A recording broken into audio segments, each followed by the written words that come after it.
So I'm so excited to talk today about the marital home. And the big question is, should I stay or should I go? Should I stay in the house in the marital home or should I sell it or should I let my spouse have it?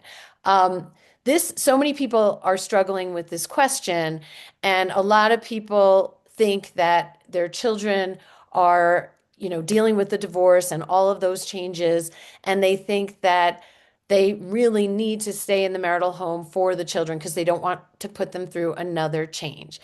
And what I always tell people is that if you're staying in the house and you can't afford it and you have financial stress, that's really bad for children. And I'm so excited to be here with Tami Wollensak, who is a certified divorce lending professional who can help us make this decision and know how to not have financial stress so that you know what decision to make and you're not stuck and thinking back and forth and not knowing how to make this mistake. So thank you so much, Tami, for sharing your wisdom with us. How do you people get unstuck? Thanks so much for having me, Jill. It's such a huge question that I often hear as well, and one that I personally lived. And it's the first thing you think of. I remember sitting in the chair and thinking, well, as long as I keep the house, then everything will be okay. And I've been in the business at that point in time. I've been in the mortgage business for 30 years, right? And I still didn't think through all the nuances about the piece of real estate. And, I just was so micro focused and thought if we could just kick it down kick the can down the lane and not worry about it and that everything would be fine. And that was not the case.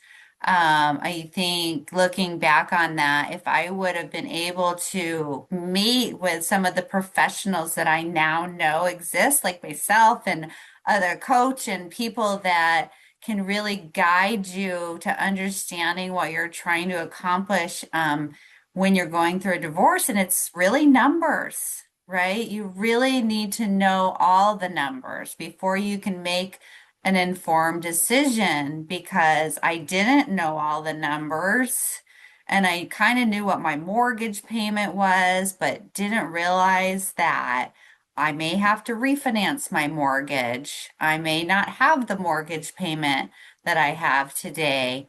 And it wasn't just the mortgage payment, Jill, it was everything that comes along with that piece of real estate that I owned. And we were a dual income family, so without another income, the mortgage may be one thing, but what about all the other stuff? And as I was talking to you earlier about the maintenance of the home, sometimes is something that gets completely overlooked. The utilities, how much are the utilities every month? How much does it cost to maintain? Well, I live in Illinois. And, there's snow removal. Like, if you're not going to hire somebody to go shovel your snow, you're going to be out there shoveling it. If there's fall cleanup, what we call fall cleanup, all the leaves dump on the lawn, and you need to either go out there and rake them up and put them in bags and do all the things yourself, or you're hiring somebody to do it. Well, hiring people to do things for you is not exactly cheap sometimes No? and plumbing issues. I started having uh, appliances that were aging out, small things, but big things when it's just your income and you have to write a check for $500 for something. That sometimes feels really stressful. And what I realized for myself is the stress of all of that outweighed me feeling like my kids were safe and I feel like they could feel that energy of me just constantly stressing out about how I was going to meet my monthly obligations in this big house.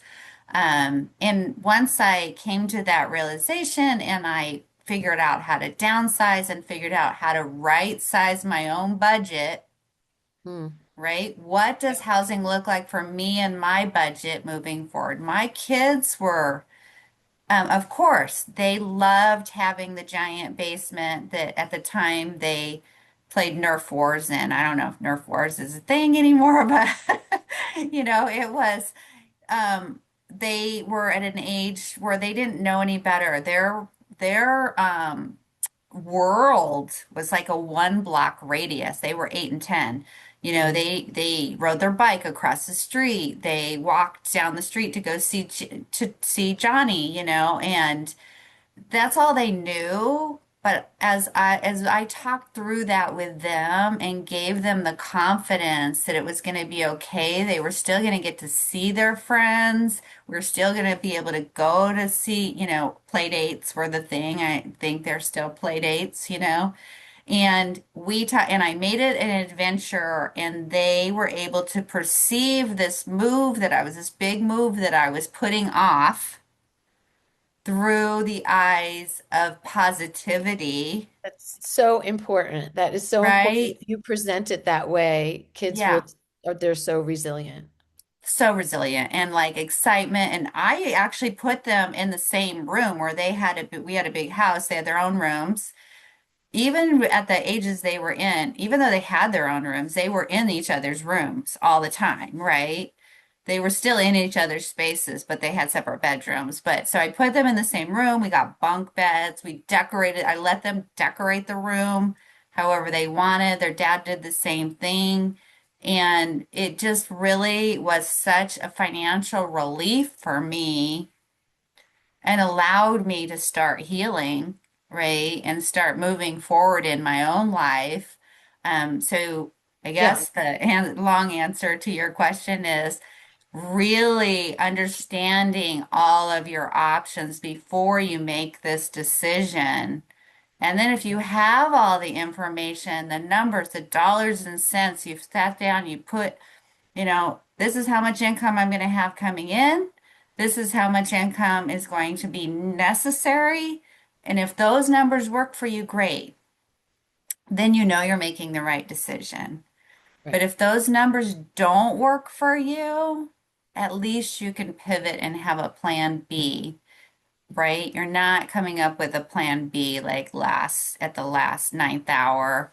And there's some really big nuances that go along with keeping a home, and then selling it post-divorce, stuff that I didn't think of Yeah, either. the $250,000 tax Right. Taxable benefit. gain, right, on the Yep. Can you explain sale that? of the house.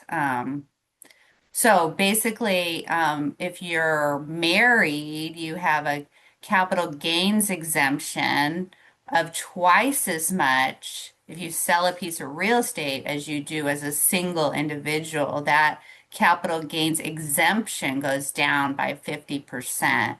And that wasn't even on my radar. I'm not a CPA, Right. right? Until I started learning more and being more educated and stuff. And when I did go to sell the house, all that stuff was being looked at by my CPA, right? Right. All If that you do stuff it was within 2 years, I think you still get the right. benefit, right? Yeah, Yeah. right. So you really want to know, because if this is like a 5-year plan for you, hey, I'm not going to sell the house for 5 years, and there's a big capital gain. You bought the house for 200, now it's worth 1 million, which sometimes has been the case over these last 10 years, right? Right. Real estate is really appreciated. Um, you have to be prepared that you could be causing yourself more of a financial burden. Right. Yeah. And so once you figure out your budget and what you can afford, um, and you realize you can't afford the house, Yeah, then there's other options. And a lot of people are like, well, where am I going to live? How am I going to, have my kids be okay? And what I tell people is that there's always renting. Like you could rent yes, temporarily while you right. figure out your finances and see how you're doing, so you don't have to make a big commitment. A lot of people do that. Um, Rent for a year or two, and kids, like you said, are excited about it, and they don't, it's a new place. I had actually my current husband. He rented for a year and they had a little square in the backyard. They could barely fit like this little coal barbecue and they would all sit around it and it wasn't a yard, it was just like a little square. And that's what he did for the first year. And the kids thought it was great because they were all, snuggled together, doing s'mores out in the backyard. You can make things fun for your children if you are positive and if you have faith in yourself that you will figure this out. So if you can't figure it out, to buy something right away, rent for a year, take your time and figure it out. I That's say that same thing, Jill, and I'm in lending, and I always say there is no shame in renting as you have such a big life transition for yourself. It's okay. You'll be a homeowner again at some point in time in your life, but don't put all the pressure on yourself that it has to be immediate. And don't put all the pressure on yourself that you have to maintain something that's not financially feasible for you. right. Well, this was really great. Tammy, thank you for all of your knowledge. And how can people get in touch with you if they are looking to refinance or purchase? My website is TamiWollensak.com, and that's where I have an open calendar link. And if you're interested in, just a free 15-minute consult with me, just jump on my calendar, find a convenient time for you. And I'm on all the social media platforms as well. But that's usually the best place to start is let's have a conversation. It's not going to cost you anything to gather information and get some at least a starting point for your thought process, right? Is sitting at home and letting your mind wander and just having sleepless nights over it is never any good. Yeah. And Tammy's just one of the many amazing divorce professionals we have in the directory. And I will put all of your information with this video. And thank you. Huge, Jill.